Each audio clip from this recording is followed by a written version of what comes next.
So I think it's first of all important to point out that some aid is coming now. So the EU money is on the way, although it's not all military assistance.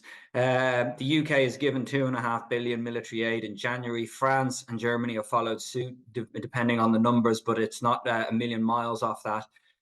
But of course, the elephant in the room is about the US aid and the $60 billion of military assistance. And really, it's all about the US because that has the defense industrial base and the capacity to be able to move and the ability to move this stuff quickly.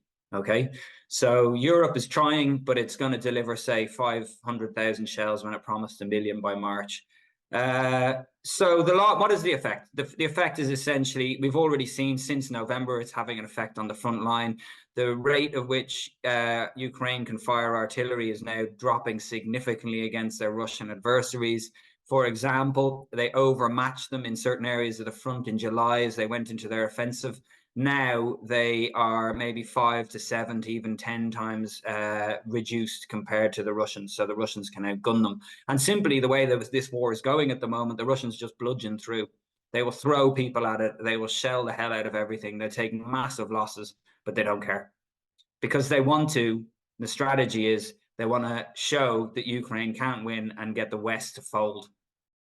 The Russians have won the winter. They've got the momentum. They're taking very heavy casualties, but they don't care. And it plays into a narrative that Ukraine can't win, which is exactly what they wanted to do.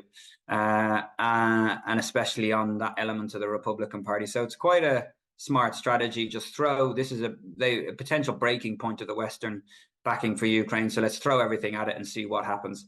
And that doesn't mean that Ukraine hasn't had good success, especially in the Black Sea, pushing the Black Sea fleet back, continually sinking ships, holding the ground in most areas. But they're now, Avdiivka has fallen. They're under pressure in Robotny. Robotny is taken, the Russians there are going to take heavy casualties. They don't care. This is about mass and scale. Long wars, and this is going to be, I think, a long war, peak and trough.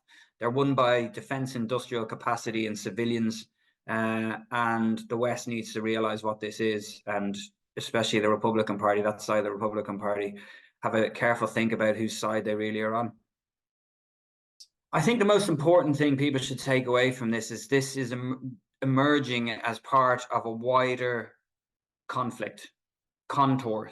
And we're in the early stages, what we call maybe the pre-war stages of the next big war. And to view it as something else and something that might go away and we should just give in is a very dangerous course of action.